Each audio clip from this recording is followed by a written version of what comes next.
Spoilers up and down for Indio 2. You're probably thinking, what's there to spoil about Indio 2? Well, let's not get into that. There isn't any information on the old Antonio Margheriti website regarding Indio 2, the Revolt. I might suggest, I felt this way as I was watching the film, is this a superior film? Is this one of those superior sequels to the original? There's more conviction, the plot's more compelling, the action is arguably directed sharper. Well, I looked at some older IMDb reviews for Indio 2. Appears as though these three reviewers here might be in agreement with me. On the 24th of July 1999, a long time ago now, Aylmer, Aylmer, gives the film a 10 out of 10. You won't be disappointed. Smashing sequel to the comparatively lame Indio, which had neat explosions and little else. Indio 2 is a fitting final offering from one of the finest action directors in history, Antonio Margheriti.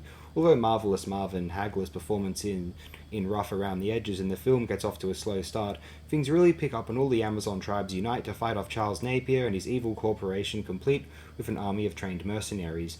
Awesome explosion effects and a show-stopping finale I'd compare to the Siege sequence in Zulu Dawn. Oh, Douglas Hickok's film. Yeah, cool. Some juicy gore effects thrown in as well. I just wish they would have thought of a less tacky way to kill off Francesco Quinn's character without him being in the movie than they did. Yeah, that's what I didn't want to spoil right away. See, the protagonist of the first film is killed in the opening of this film. One of the supporting cast of the first film is the protagonist of this one. It's a fascinating decision, I think. Possibly not a creative decision so much as a logistical decision based upon the actor not being able to return, I assume. Well, I don't know for certain. I'm just assuming. Maybe it was a creative decision.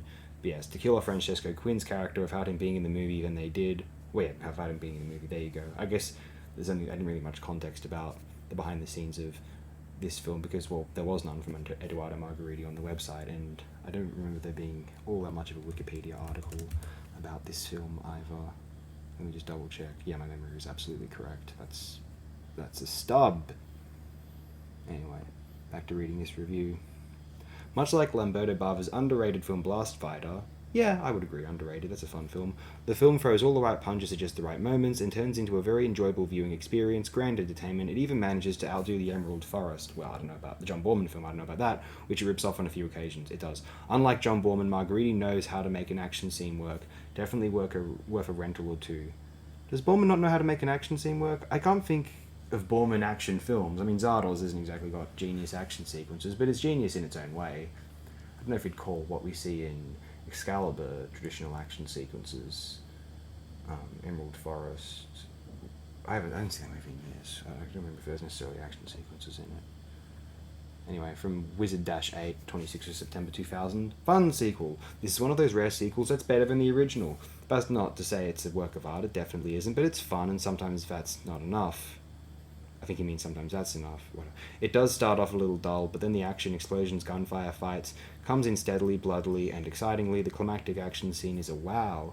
So elegant, so beautiful, just looking like a wow.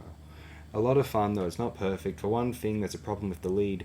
He looks and moves great, but his enunciation is so bad, it's sometimes hard to figure out what he's saying. Also, you have to wonder why they spend a few extra bucks for Charles Napier if they only use him for 2 minutes. Maybe they wanted to compare the Indio films to the Rambo films. After all, Brian Denny appears in the first movie of each series, and Napier appears in the second of each series. There's just 2 of them.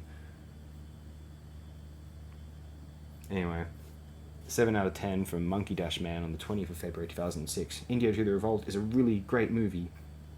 It's been a few years since what happened in the first movie, and all is peaceful in the jungle again, but as the ex-marine Daniel Morel is walking in the jungle, he gets killed by a man that is going to try and build the road through the villages again, and some missionaries that were there took a photo of the dead body and went back to the US. They showed it to Sergeant Iron, who was a friend of Daniel Morel's, so Sergeant Iron went to the village with a camera so he could show the world what is happening and to help the Indians fight the people making the road. I've seen the first movie called Indio, and this movie is so much better in every way you can imagine. There are heaps of great action scenes in this movie, and the best action scene is at the end of the movie when hundreds of Indians, led by Sergeant Iron, are attacking the evil road workers. Overall, this movie is really great, and if you can find it, you should watch it. My rating for this movie is 7 out of 10. Thank you, sir. I think we'll close it here. Thanks, everyone. I appreciate it very immensely. Next time will be our final Antonio Margheriti feature. How sad. No, it's not so sad. Some of you are probably rejoicing. So I feel good about you guys. But what film will it be? Oh, it's a very interesting one. Get very hyped.